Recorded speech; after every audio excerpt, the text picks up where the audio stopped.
taking the question today. It is from our nephew Panav Nanda, who also happens to have his birthday today. And there he is. Come on, Panav. What's your question? So I wanted to ask that why does Ganga Mata flow from Shivji's head? And also what are the learnings we get from it? Alright. I hope Rishi Babu is able to answer that question. And you'll get your birthday gift. Come on, let's hear it from Rishi. Hi, so today we are in one frame because of some network issues that we had. But coincidentally, my brother was telling me today, you all should sit together. Rohit was telling me, and I think that's uske muh se nikla to pata nahi ho gaya. So coming to the question, that Panav asked us that why does Ganga Mata come out of the head of Bhagwan Shiv and what are the learnings?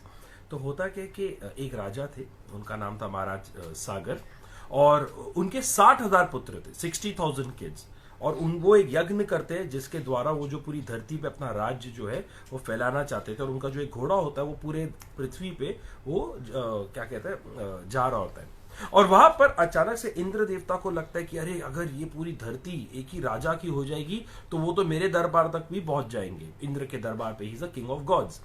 तो वो बड़े insecure हो जाते हैं, तो उस घोड़े को वो चुरा लेते हैं और एक महाराज कपिल होते हैं उनके कुटिया में जाके रख देते हैं, और महाराज कपिल जो होते हैं बड़े ध्यान लगाए हुए बैठे होते हैं, उन्हें पता ही नहीं होता कि क्या हो रहा है वहां पे आसपास। और वहां पे फिर अचानक से उनके सारे सागर महाराज की जितने पुत्र होते, 60,000 पुत्र होते हैं, वो सब आ जाते वहां पे, और वो उन्हें लगता है कि अरे ये तो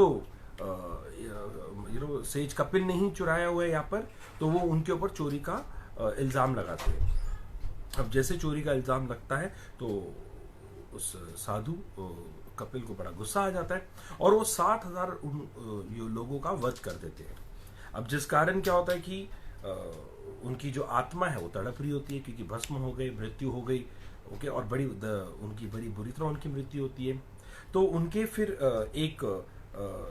वो जाते हैं अपने पिता के पास और कहते हैं कि हमें मुक्ति नहीं मिल रही, हम दो दुनिया के बीच में हैं, हम we are not getting liberated, हम क्या करें। तो वहां पर फिर ब्रह्मा जी उन्हें कहते हैं महाराज सागर को कि तुम्हें गंगा को धरती पे लाना होगा और उनका एक यज्ञ करना होगा, उनकी पूजा करनी होगा, तब जाके इन्हें मुक्ति मिलेगी। तो महाराज सागर जो है वो पूजा करते हैं, परंतु ब्रह्मा जी इतने खुश नहीं होते उनसे। उनके बाद में एक नेफ्यू होते जिनका नाम होता है आयुष्मान, वो भी पूजा करते हैं ब्रह्मा जी की, ब्रह्मा जी उनसे भी खुश नहीं होते। फिर उनके एक पुत्र होते हैं दिलीप करके, वो भी पूजा करते हैं, उनसे भी खुश नहीं होते ब्रह्मा जी। और फिर आते हैं भागीरथ, और भागीरथ जब पूजा करते हैं तो ब्रह्मा जी बड़े खुश हो जाते हैं और फिर भागीरथ को वरदान दे देते हैं कि तुम्हारे ही कारण धरती पर अब गंगा आएगी। तो गंगा मैया को इंस्ट्रक्शन दी जाती है कि धरती पर जाओ। अब गंगा मैया को तो बड़ा क्रोध आ जाता है कि मुझे धरती पे जाने को कहा है। तो भागीरथ जो है वहां पर फिर बड़ी और तपस्या करते हैं। तो गंगा जो अपनी स्पीड बढ़ा देती है धरती पे आने के लिए, बड़ी बड़ी अपनी स्पीड बढ़ा देती है धरती पे आने के लिए। अब उनकी स्पीड को रोके कैसे, क्योंकि अब गंगा मैया ने तो ठान लिया कि अब मैं ऐसे स्पीड पर आऊंगी कि धरती के आर पार चली जाऊंगी और पृथ्वी का ही विनाश कर दूंगी। तो ब्रह्मा जी फिर भागीरथ को कहते हैं कि तुम जाओ और जाके अब शिव जी की पूजा करो, और शिव जी ही अभी तुम्हें इसका उपाय दे पाएंगे। तो शिव जी के पास जाते हैं और शिव जी को कहते हैं कि देखो ऐसा है कि गंगा को आना होगा धरती पे, सो दैट कि मेरे जो पूर्वज है उनको मुक्ति मिले, मोक्ष मिले। परंतु गंगा मैया जो है शायद उन्हें अच्छा नहीं लग रहा और वो तो बड़ी तेजी से आ रही है। तो शिव जी मुस्कुराते कहते कोई बात नहीं, देखते हैं। अब गंगा मैया को और क्रोध आता है कि मुझे रोकने के लिए शिवा को बुलाया गया है, तो अपनी गति और तेज कर देती है, और जैसे वो अपनी गति तेज कर लेती है और शिव जी के नजदीक आ रही होती है, शिव जी अपने बालों को ऐसे घुमाते हैं और अपनी जटाओं में गंगा को यहाँ पे गंगा वहां पे जाके बस जाती है, और कई वर्षों तक जो है गंगा उनकी जटाओं में थी। अब भागीरथ फिर जाते शिव जी के पास और कहते कि मेरे पूर्वजों को मोक्ष नहीं मिल रहा है, तो अब गंगा को आने दो। तो गंगा को फिर आने दिया जाता है। अब वहां पर होता है कि गंगा के शिव जी जो है गंगा को फिर आने देते हैं और उनके 7 स्ट्रीम्स निकलते हैं। शिव जी के वहां से 7 स्ट्रीम्स उनके निकलते हैं। एक होता है भागीरथ, जानवी, ऋषि गंगा, अकाल नंदा, अलकनंदा और बिलंगंगा और मंदाकिनी करके ऐसे निकलते हैं, उनके 7 स्ट्रीम्स निकलते हैं वहां से। ऋषि गंगा और अलकनंदा दोनों साथ में, तो दोनों में से क्या निकला? ऋषि नंदा दोनों में से ऋषि नंदा निकला। Now you're so good with names, so let me ask you. तो उनमें एक नाम है जानवी. तो जानवी क्यों कहा जाता है गंगा मैया को? ओके, सो जानवी उनका नाम इसलिए पड़ा था. सो व्हेन शिव जी उनको रिलीज करते हैं गंगा मैया को, तो वो काफी फोर्स से आ रहे होते हैं गंगा माता. और जब वो धरती के ऊपर आ रहे होते हैं तो उनको एक साधु होते हैं ऋषि जानू करके, तो उनके जो तपस्या होती है वो भंग हो जाती है गंगा माता जब वहां से आ रही होती है. अब उनको गुस्सा आ जाता है, तो वो कैप्चर कर लेते हैं, कंज्यूम कर लेते हैं गंगा माता को. अच्छा. और बस फिर क्या था, फिर अटक गया काम धरती पे, फिर माता जी पहुंच नहीं पाई.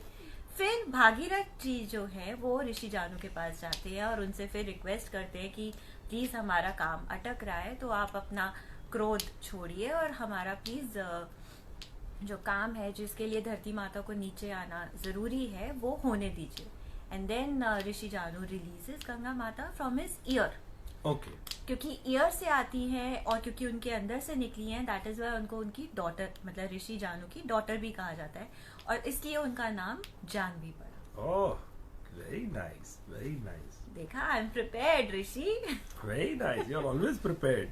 अरे पनव का एक और क्वेश्चन था और उसमें था कि इसमें हमारी लर्निंग्स क्या आ सकती है. वैसे तो इसमें कई सारी लर्निंग्स आ सकती है, बट एक लर्निंग जो मुझे समझ में आती है और जो मुझे हमेशा अच्छी लगती है कि गंगा मैया का अहंकार कितना था कि वो आएगी, उन्हें कोई नहीं रोक पाएगा, धरती का विनाश कर देगी, शिवजी भी नहीं रोक पाएंगे. और शिवजी वहां पे आराम से बैठे हैं, मुस्कुरा रहे हैं, अंत तक आराम से शांति में ध्यान लगाए हुए हैं. अगर आप ध्यान से देखेंगे उनका जो अहंकार है, जो गंगा माता का जो अहंकार है, वो शिवजी की सादगी ने ही उसको हराया है. और ऐसे ही होता है असल जिंदगी में कि एक व्यक्ति का अहंकार, दूसरा व्यक्ति जो सादगी में बिलीव करता है, वही उसका अहंकार तोड़ पाता है.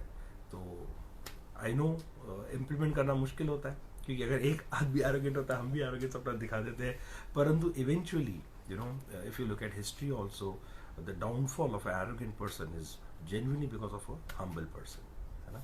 So thank you Panav, and once again happy birthday, have a wonderful year ahead. We hope that you like the answer. All right, thank you so much Rishi for your answer, and I hope Panav likes it. Yeah. Thank you so much everyone for joining in, and sorry for the inconvenience earlier. Yeah, but this is also looking not that bad. We are in one frame, so I think somewhere we'll figure out how to do it like that also, है ना. Thank you. Yes, we might do that later. Take All right. care. Thank you so much everyone for joining. Bye bye. Thank you Aarti. Thank you so much for your comment. Thank you.